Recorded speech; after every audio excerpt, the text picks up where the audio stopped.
Okay, friends, welcome to a new week. Hope you are doing well. Summer is going by way too fast. I love it. I want it to slow down. We are having a ton of fun this summer. We've been playing a lot and just trying to enjoy our boy a lot before he heads out to the lovely people in Arizona. Watch for my boy there before he leaves on his mission there. So we've been having a ton of fun. We're going camping. We got to go with some friends. Just a lot of different things we've been doing with him. So anyways, it's been a ton of fun this summer. A really special experience we had with him was last week we went through the temple with him. And that was an absolutely amazing experience because I thought it was cool to have one kid there last year, but to have two of my kids there, my heart was very tender and I was very teary-eyed through a lot of the experience. And I'm not a super emotional person and I don't cry very often. And so having two of my kids there with my husband and a lot of our family and good friends there, and my heart was just overflowing with joy of this experience. I just kept thinking as we were there, this is what it's all about. Like, we get so caught up in all these details and everything going on, and like, this is what it's about. It's about family, it's about connection, it's about love and joy. And like, that's why I do all the things I do, because those are the things that are important. But here's the deal. It is so easy to get caught up in what our kids are doing and not doing and measuring our personal success from it. So my two oldest boys are doing really cool things with their lives. They're actually, like, if I could have handpicked what they would do as they become adults and are doing, they're doing it exactly. My oldest graduated from high school and got a year of college under his belt, and now he is serving a mission, and I love it. My next boy got his associate's degree. He went and got his mortgage license, his CrossFit certification, and he leaves on his mission in a few weeks. And so it's so easy to get caught up like, holy cow, I'm super successful as a parent. Because of me, they are all of these things. But here's the trick with that. If I believe that and own all that, then I have to take the other side too, and I have to take fails as well and make them mine and take ownership and accountability for their choices. Their choices are not because of me, it's because of them. I'm not going to share my boys' different struggles they've been through and different trials that they've had, because those are personal and that would be their story to share. But if I'm going to sit on my high horse and say, oh my goodness, I'm so amazing because my kids are doing X, Y, Z, then I would have to say, oh my gosh, I'm a horrible mom because my kids are doing X, Y, Z. And I do not want to give up that responsibility of thinking I'm a terrible parent if my kids do things I don't want them to do, and think I'm an amazing parent if my kids are doing awesome things. So here's the truth. You, as a parent, are not powerful enough to make your kid be amazing or to make your kid be terrible. Because if you had that power, then there would be no agency, right? And we are down here because of agency. And so I cannot take credit for things my kids do or don't do. Now, don't get me wrong, because I can mentor them, I can love them, teach them, guide them, but I cannot force them, and I cannot make them do the things that I want them to do. So then how does one measure success as a parent? And here is the best news. You measure your success by how you show up, which is so awesome because that is the only thing you have control over. I cannot imagine if I looked at my 4-year-old and he's throwing a huge tantrum and he's having a meltdown, right? We're in that phase of clothes not touching, like feeling right? Like socks are a little bit twisted and I don't like the way this feels on my skin, right? And they have a meltdown. If I took on that and said, oh my goodness, I'm failing as a parent, my 4-year-old is crying, that is exhausting because I do not have control whether or not he has a meltdown and throws a fit, the only thing I have control over is how I show up when he has a meltdown. How do I show up when my boys do something that I think is cool? Or my daughters, the theater that they've been in. How do I show up then? Do I take their successes as my own? It's so interesting that sometimes we do this. Like if my kids are doing these things and I look better as a parent, and we don't give our kids their consequences of their choices, right? If we are always holding on to them. But instead, if I'm like, if you make these choices, you get this, and I get to love you no matter what. If you make XYZ choices and you go down a path you don't love, I still can love you no matter what. And I can still be successful in the way that I showed up through whatever trial or whatever awesome thing I'm going through. So I love the example in the Book of Mormon of Lehi. So Lehi was a prophet and he had some sons.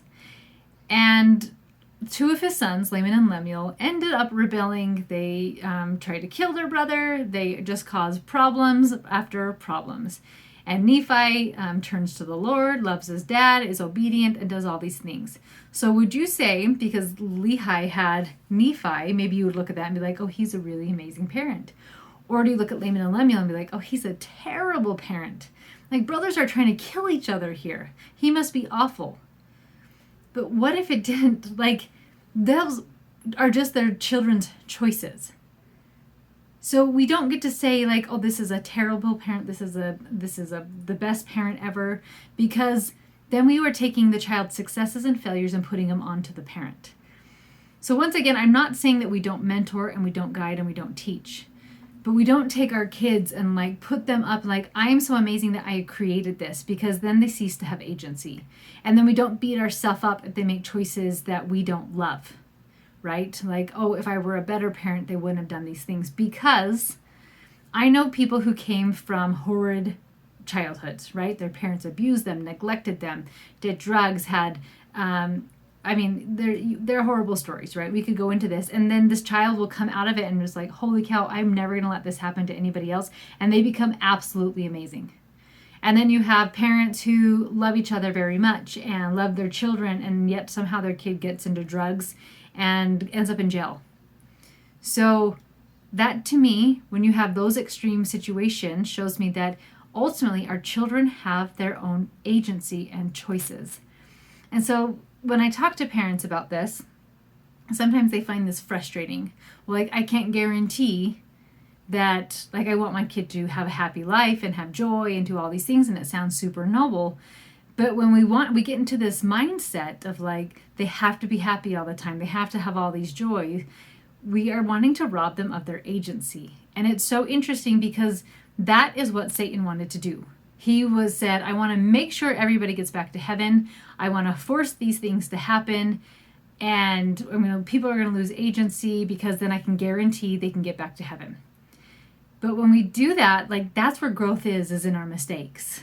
And you can look at your own journey and look at different mistakes you made. And like, whoa, I learned a ton from that. Maybe I learned more from my mistake than I did through a positive experience I had, right? And so if we want to rob them of their agency, we rob them of their growth. So I love this idea of, I am a successful parent by the way I show up, not from what my kids do or don't do. That is them and their life. Then they get to decide, like, I am a successful person, and they get to put it onto them, and I get to be their cheerleader, and I get to love them, and I get to support them.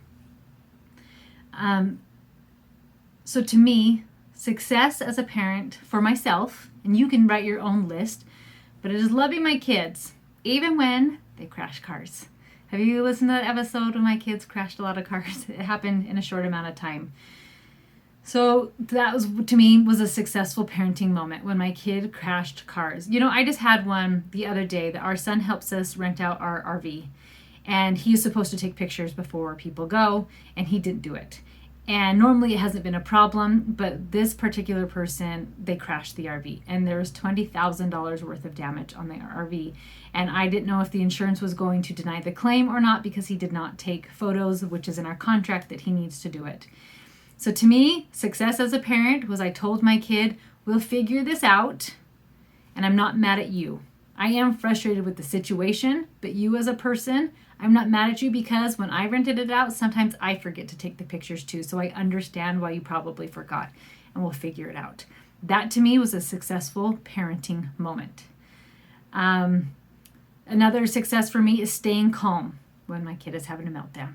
And I already talked about that with Georgie, right? But even my big kids, if they are teasing one another or doing something else that I think it might be inappropriate or not my favorite behavior, and just staying calm and staying present of like, no, this is who I am. I'm not going to be able to teach you if I'm yelling or mad or angry. So to me, that is a successful parent. Another thing for me is forgiving my kids when they have broke a family rule, even if they did it intentionally, but being able to forgive them.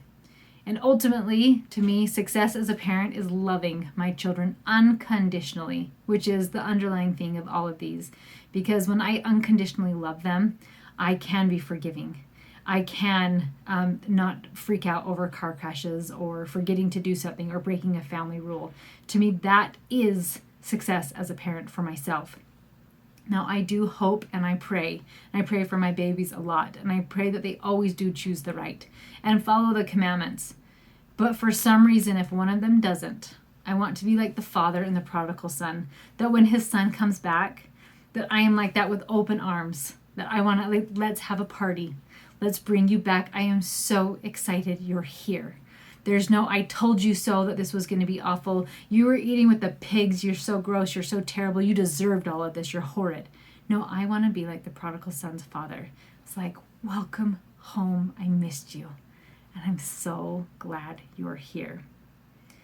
So if your kid dresses in a way that you wish they didn't, you didn't fail as a parent.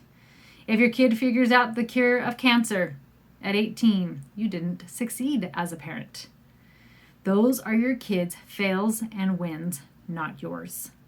So when you can start separating out your kids' actions from your success, you can start focusing on the things you do have control over, which is you.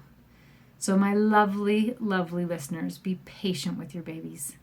Be kind with them and love them through good days and bad. And have a wonderful, wonderful rest of your day. Love you guys.